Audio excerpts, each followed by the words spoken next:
Daily Excelsior में आपका खैर मकदम है। कश्मीर में 2 बार बर्फबारी हो चुकी है और मज़ीद मुतवक्का है। इस दौरान बर्फ हटाने और राब्ता कायम रखने के लिए मैकेनिकल इंजीनियरिंग डिपार्टमेंट का एक अहम रोल रहता है। आज हमारे साथ इस डिपार्टमेंट के चीफ इंजीनियर जनाब मंगाराम कोटवाल जी मौजूद हैं, जो कि बर्फबारी से निमटने की हिकमत अमली और चैलेंजेस पे बात करेंगे। सबसे पहले आपका बहुत ही शुक्रिया हमसे बात करने के लिए। 2 बार बर्फबारी हो चुकी है। अभी तक क्या एक्सपीरियंस रहा आपका और क्या तैयारियाँ हैं आने वाले दिनों के लिए? हमारे डिपार्टमेंट की तरफ से तैयारियां हमारे पास फुल होती हैं। हमारे पास पूरी कश्मीर के अंदर 10,223 किलोमीटर रोड मुझे आता है। वो प्रायोरिटाइज़ होता है रोड, ठीक है? उसमें 7,000 किलोमीटर जो रोड हैं पूरे कश्मीर के, वो प्रायोरिटी 1 में आते हैं। और जो 3,000 जो रोड है वो ऑलमोस्ट बी P2 और P3 में आता है, प्रायोरिटी 2 और प्रायोरिटी 3। जो हमारे रोड होते हैं, हर डिस्ट्रिक्ट के जो रोड होते हैं, उनमें हर डिस्ट्रिक्ट में हमारा एक-एक बड़ा-बड़ा कंट्रोल रूम है। और कई डिस्ट्रिक्ट में 2-2 3-3 में हैं छोटे-छोटे बनाए हुए, depending upon the requirement of the area, ठीक है? तो हमारा जो प्रॉम्प्ट एक्शन होता है, हम जो सुबह जो शुरू करते हैं गाड़ियाँ 3 और 4 बजे के बीच में करते हैं।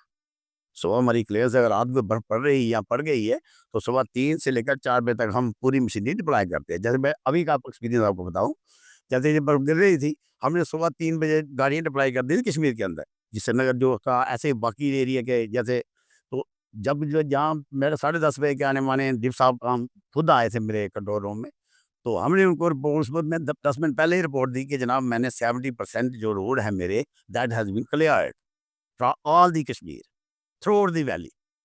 तो they have appreciated our work. हमारे रोड फिक्स होते हैं। हमारे रोड फिक्स है, मैक्सिमम में छोटी लेन वगैरह नहीं आती, वो दूसरे डिपार्टमेंट करते हैं। हमारे रोड फिक्स है और हमारे पास बहुत मैनुअल मशीनरी, मेरे पास कम से कम अराउंड अबाउट 300 मशीनरी है। और उसमें 20-25 मशीनें मेरी इम्पोर्टेड हैं, जो एरिया के हिसाब से मैंने लगाई गई हैं। कहीं गुलमर्ग में लगाई हैं, पहलगाम एरिया में लगाई हुई हैं, साउथ में है, या नॉर्थ एरिया में जहाँ ज़्यादा बर्फ पड़ती है, उनके लिए टफ वगैरह है हमारे पास। तो आपसे जानना चाहेंगे कि तरजीहत कैसे तय करते हैं? ये देखो, ये हमारा कोई नया काम नहीं है। ये 86 से ये लोग सारे कर रहे हैं। तो जो हमारे ऑपरेट ये बंदे हैं, इनको पता है किस एरिया में कैसी बर्फ पड़ती है। That is why. तो उस तरीके से उन मशीनें डिप्लॉय होती है। भई ये एरिया जिसमें 4 फुट बर्फ पड़ती है, किसी में 5 पड़ती है, उस तरीके से मैंने उस टाइप का मशीन लगाते हैं उस हिसाब से। क्योंकि ये कोई नया काम नहीं हम कर रहे हैं। ये हमारा जो एसेसियल सा काम है। हमारे जो डिपार्टमेंट था उसको करता है। पहले हमारे पास छोटी मशीनें होती थी, अब और रिक्वायरमेंट के हिसाब से मैं बड़ी-बड़ी मशीनें लाई हैं, जो जिसमें रिस्पॉन्स टाइम फास्ट हो। थोड़ा प्रोसेस के बारे में समझाइए। क्लीयरेंस कब शुरू होता है? टाइमिंग क्या रहती है? कैसे आप सारा कुछ ये मैनेज देखो करते हो? देखो द ये तो एरिया जैसे गुलमर्ग में हुई, अभी अभी रिसेंट जब हुई, तो हम पूरा दिन उसको करते रहे, राउंड द क्लॉक और the round round the night. मतलब उसमें मशीन मैंने बंद की ही नहीं, क्यों? बर्फ गिरती गई और वहाँ इतनी टूरिस्ट थे कि हम उसको मशीन को रोक नहीं पा रहे थे। पहले दिन हमने कम से कम 10 बजे शुरू की थी और दूसरे दिन उसको रात को 12 बज गए थे, हमने बंद नहीं की मशीन, क्योंकि कंटिन्यूअस 5 स्नोफॉल हो ही रहा था। वह सिटी में जैसे हुई, सुबह हमने 3 बजे शुरू कर दिया, रात को बर्फ गिरना शुरू हो गई। अभी मैं 3-3 2-2 3-3 इंची बर्फ पड़ी थी, तो हमने रात को हौला बोल दिया। मैंने बोला उठो भई, सारे इधर ही होता है कंट्रोल रूम में, एडब्ल्यू होता है, एससी था, एक्शन था, मैं तो रहता ही इधर हूँ। तो हमने 3 बजे मशीनें डिप्लॉय कर दी थी, अलार्म था, कश्मीर वैली। तो जो श्रीनगर तो मैं खुद ही मॉनिटर कर रहा था, तो हमने एक 6-7 बजे तक हम खुद ही टूर करके आए थे। एससी था, एक्शन साहब थे मेरे, एडब्ल्यू तो हेडक्वार्टर में पढ़ाया था। तो जब हम 10 बजे दोबारा आके इधर आए, तो ड्यूक साहब आए, तो उन्होंने देखा कि ये तो पूरी सेना बाहर निकली हुई है, गाड़ी इधर अंदर कोई भी नहीं थी। तो हमने उस बस मतलब 70 और 75 के बीच में पूरी कश्मीर की वैली बर्फ साफ कर दी थी। दूर-दराज़ इलाकों से बर्फ़ हटाने का क्या लाहेअमल रहता है आपका? हमारा तो फिक्स है। देखो मैं बताया ना आपको, हमारे हर डिस्ट्रिक्ट में हमारे कंट्रोल रूम है।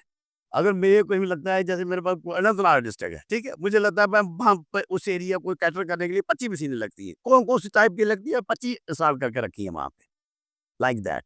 उसके लिए बंदे रखे हुए हैं, जेई रखे हैं, मैन पावर रखी है, कौन मशीन छोटा बंदा चला सकता है, कौन-सी बड़ी कैटर कौन चला सकता है, उस हिसाब से, एरिया के हिसाब से। जैसे पहलगाम में उसके साथ-साथ हम बंदे के रेस्क्यू करते हैं। जैसे टूरिस्ट कोई फँस जाता है, जब कोई ऐसी प्रॉब्लम हो जाती है, जितनी हेल्प हमसे हो पाती है, तो हम सारे लोग प्रोवाइड करते हैं उस मसले में। तो जो मैन एंड मशीनरी है डिपार्टमेंट को क्या-क्या चैलेंजेस का सामना है मैन एंड मशीनरी के हवाले से और क्या इकदामात उठाने की कोशिश है? ये हमारा काम जो है, ये नेचुरली क्लाइमेटिकली अंदर आता है। ये हमारे लिए एक चैलेंज वाला काम है। लेकिन ये हम बहुत पुराना कर दिया, हमारा डिपार्टमेंट इसको 86 से ऑनवर्ड करता ही आया, कुछ मैनुअल करते हैं, फिर छोटी मशीनें बनाई। तो हमारा जितने मैनुअल मशीनरी ये सारे लोग एक्सपर्ट ही हैं। इनको पता है कौन-सा रोड है, कितनी डेप्थ होगी, कैसे आना है, क्या करना है, कैसे सेफ्टी रखनी है मैनुअल मशीनरी की, सेफ्टी से काम करते हैं। वो उसके साथ जो हमारा कंसर्न अफ़सर होता है, वो भी इनको बोलता रहता है, भई मैनुअल मशीनरी की पूरा ध्यान रखना है आपने। और जो नई मशीन्स की आपने बात की, जो नई मशीनरी, क्या-क्या नई मशीन्स आपने मुतारिफ़ की है और कैसे काम करती हैं? कितनी मुख्तलिफ़ है वो जो पुरानी मशीन्स हैं? देखो, मशीनरी तो सेम है, ऐसा वो क्या है, उसमें टेक्नोलॉजी बड़ी है। मतलब उसका वॉल्यूम बर्स्ट ज़्यादा तेज़ी से हटाती है।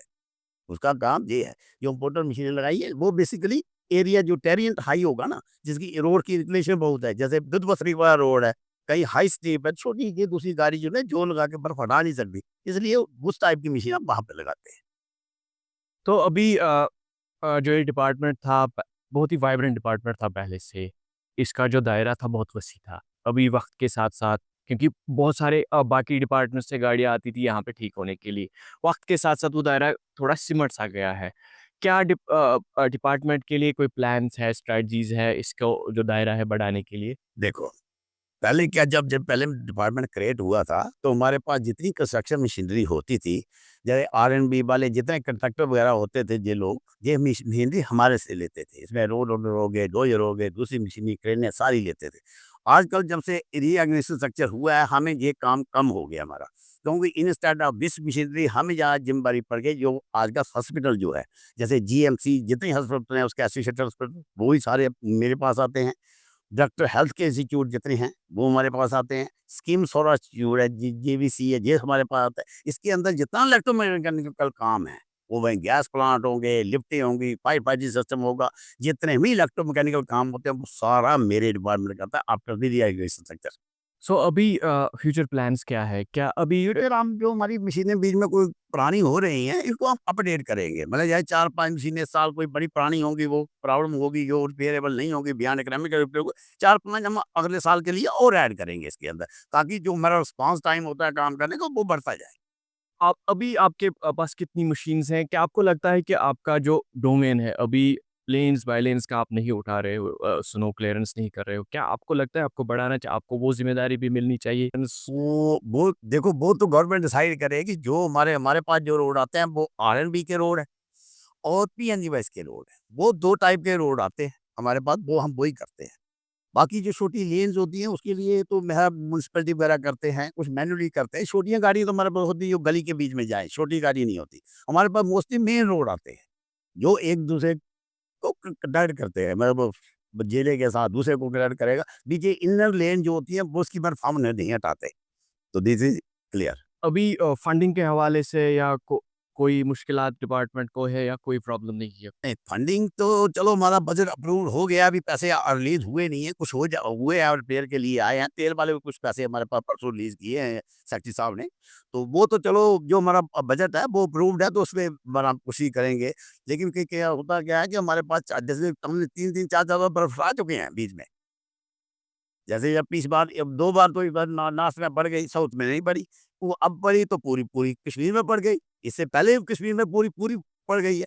तो बहुत सी एरिया में 3-3 4-4 बार, अभी आने वाला 2 महीने का स्पेल है। तो इसमें पता नहीं 4 बार हटाना पड़े, 6 बार हटाना पड़े, तो इसमें आप उसको मल्टीप्लाई करते जाओ। 10,000 किलोमीटर रोड भाई पूरा, 6 बार करेंगे तो पीस कितना हो गया ये? वो हो गया 10,000, 6,000 वो हो गया, 10,000 बन गया। तो ये चक्कर है हमारा।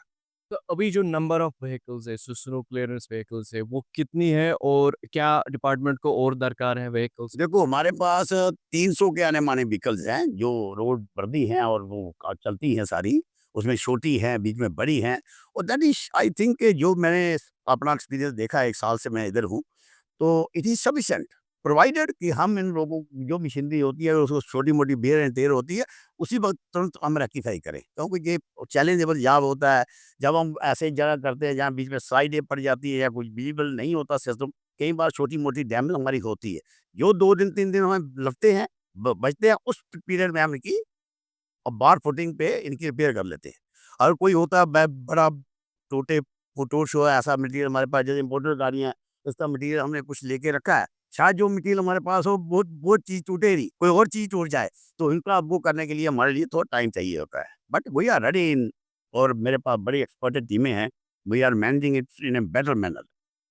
क्या अगर और मशीनें आएँगी, काम बेहतर होगा क्योंकि आपका प्रिपरेशन ज़्यादा रहेगा? खाली मशीनों का चक्कर नहीं, मशीनें ऐड अप करने से फिर मेरी मैन पावर इतनी है नहीं। अगर जैसे मेरे पास 300 मशीनें हैं तो 250 ही मेरे पास ऑपरेटर है, जो उसको चला पाता है। तो उसके लिए फिर मैं हायर करना पड़ते हैं और उसमें क्या होता है एक्सचेंजर पे ज़्यादा खर्चा पड़ता है। जितना ज़्यादा मशीनरी आपको मेरे पास ढाई करोड़ 250 300 करोड़ की मशीनरी खाली स्लो प्रेस होगी। इसकी मेंटेनेंस करनी होगी तो बड़ी कॉस्टली पड़ेगी। 300-400 मशीनों को एक बार निकालने के लिए मुझे लाखों करोड़ों का तेल लग जाता है एक दिन में ही। तो ये थे मैकेनिकल इंजीनियरिंग डिपार्टमेंट के चीफ इंजीनियर मंगाराम कोटवाल जी, जिनका ये कहना है कि उनका डिपार्टमेंट बर्फबारी से निपटने के लिए पूरी तरीके से तैयार है। एक्सेलशियर न्यूज़ के लिए कैमरामैन जायदार के साथ मैं सुहेल भट्ट।